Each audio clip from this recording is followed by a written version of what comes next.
Assalomu alaykum aziz o'quvchilar. Sizlar bilan daraja kitob 13-mavzu o'nli kasrlar ikkinchi qism mavzusiga keldik. Bu mavzuda chekli va cheksiz o'nli kasrlarni o'rganamiz. Boshladik. Cheksiz o'nli kasrlar nima degani? Xo'p, bizga 0.7272727 va hokazo. Ya'ni 0.172 72 72 72 kasr berilgan bo'lsin. 72 cheksiz takrorlanib ketadi, tugamaydi. Bunga cheksiz o'nli kasr deyiladi yoki hop 0.3 va hokazo. 3 cheksiz takrorlanib ketadi. Bunga ham cheksiz o'nli kasr deyiladi yoki pi sonini bilamiz, 3.14 15 va hokazo bo'lib ketadi. Pi sonimiz ham cheksiz takrorlanib ketadi. Cheksiz yoziladi, ya'ni takrorlanmaydi.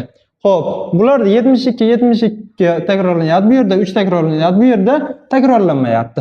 Yoki 1.01 001 0001 va hokazo. Shu qonuniyat bo'yicha ham yozilishligi mumkin.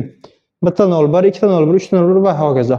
Bu ham cheksiz ketadi. Bularga cheksiz o'nli kasrlar deyiladi ekan. Cheksiz o'nli kasrlar.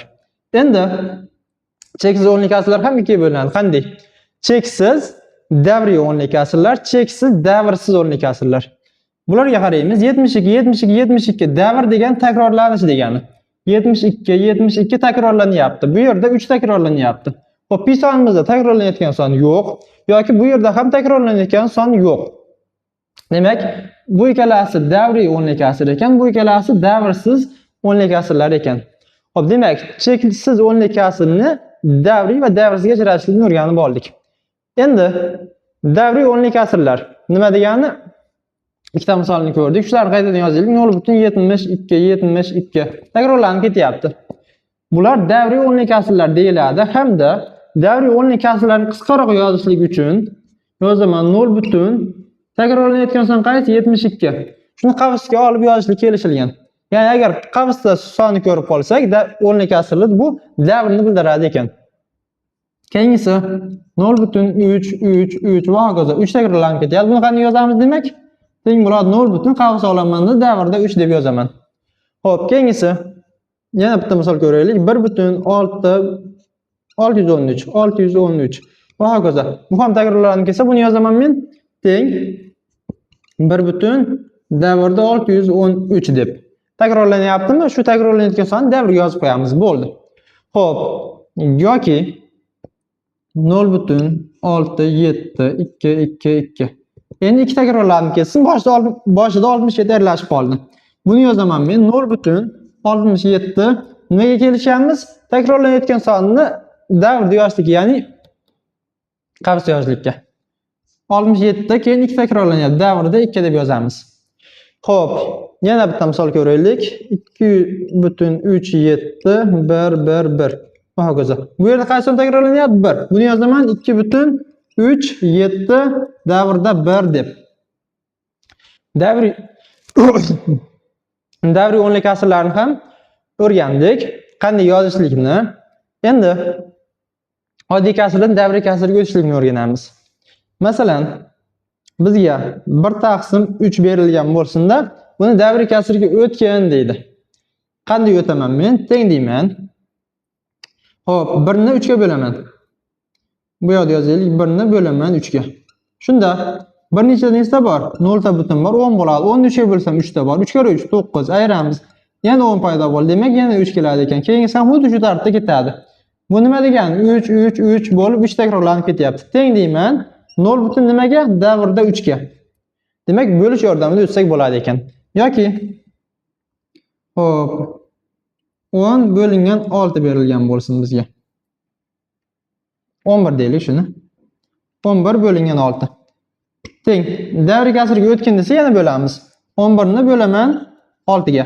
11 ning ichida nechta 6 bor? Bitta bor. 1/1 kere 6. 6 bo'ladi. Ayiramiz. Ayirsam, hop 4 5 bo'ladi. 50 ning ichida nechta 6 bor? 48 bo'ladi. Hop 1/8 ta 8 kere 6 48. Ayiraman. 2 bo'ldi. Endi 0 tushadi. 20 ning ichida nechta 6 bor? 3 ta bor. 3 kere 6 18. Ayiraman. Yana 2 20. Demak 20 bo'lib ketadi. Bu yog'i 3 bo'lib ketadi ekan. Cheksiz ketadi. Demak 11 taqsim olini qanday yozaman ekan? 1 8 keyin davrda 3 deb yozamiz ekan. Xuddi shu tarzda oddiy kasrdan davriy kasrga o'tamiz. Xo'p, yoki yana ham bitta qulayroq usulimiz bor. Qanday? Agar men mahrajini 9 yoki 99 ga olib kela olsam, qanday bo'ladi?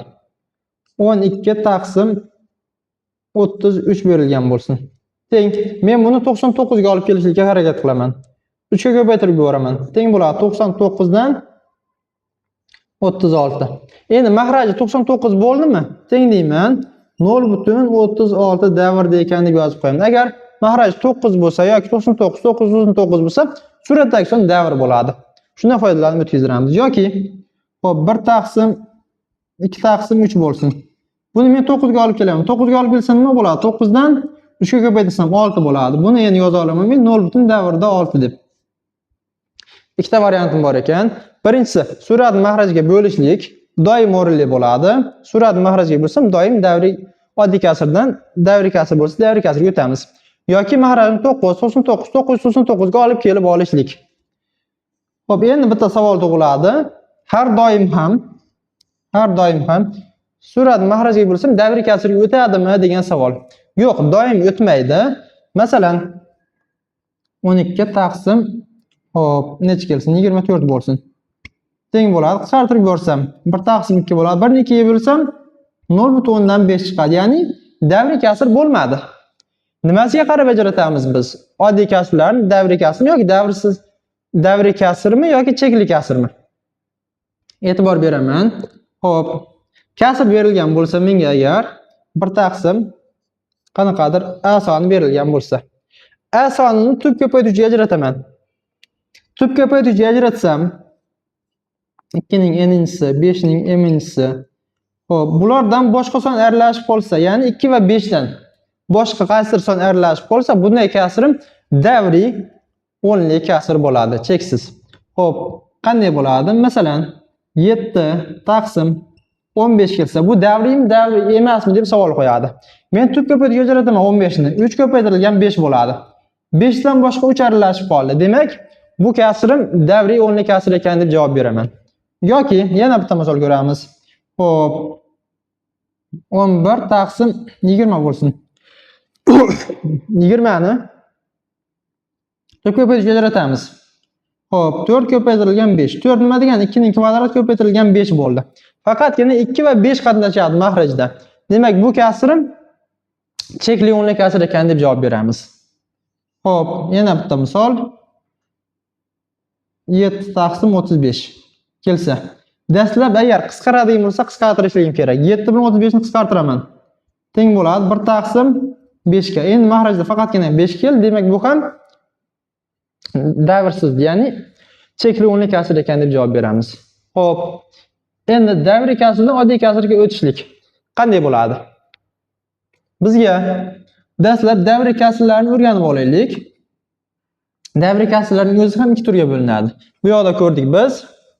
Xo'p, 0.72 virguldan keyin darhol davr boshlanib ketyapti. 0.3. Endi pastda 0.613 virguldan keyin darhol davr boshlanadi. Lekin bunisida 67 keldi, keyin davr boshlandi 2 bo'lib. Shunga qarab turib ikkita guruhga ajratamiz. Birinchisi sof davriy kasr deyiladi. Xo'p, qanday bo'ladi ular?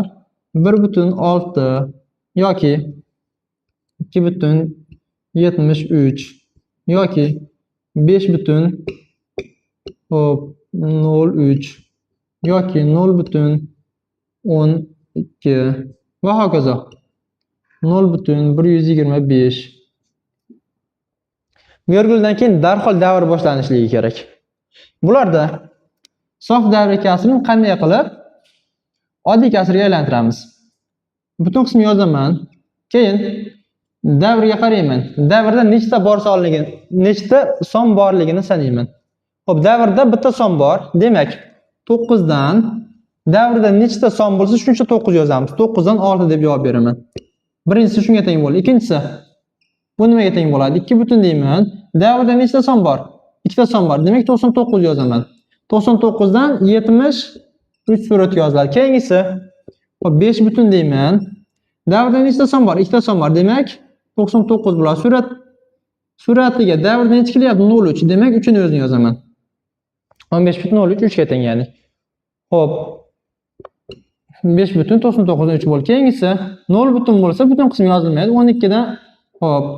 Davrda ikkita son bor. 99 dan 12 deymiz ekan. Keyingisi xo'p, 0 butun necha keldi?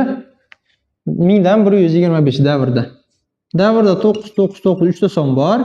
Keyin 125 yozamiz ekan. Xuddi shu tarzda davriy kasrdan oddiy kasrga o'tamiz. Agar hop ikkinchi usulim qanday bo'lsin? Sof emas, aralash bo'lsin.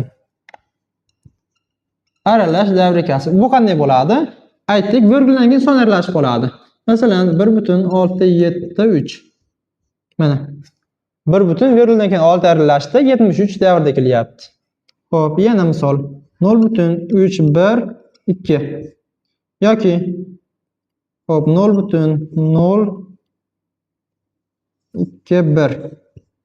Shu ko'rinishda misollar bo'lsin. Aralash davriy kasrdan qanday o'tamiz? Teng deyman.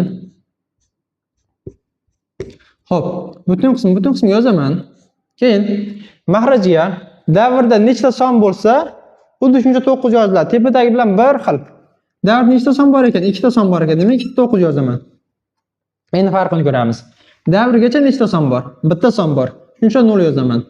Keyin suratiga virguldan keyingi hamma sondan hammasi 673 ayiraman davrgacha bo'lgan sonni 6 ni.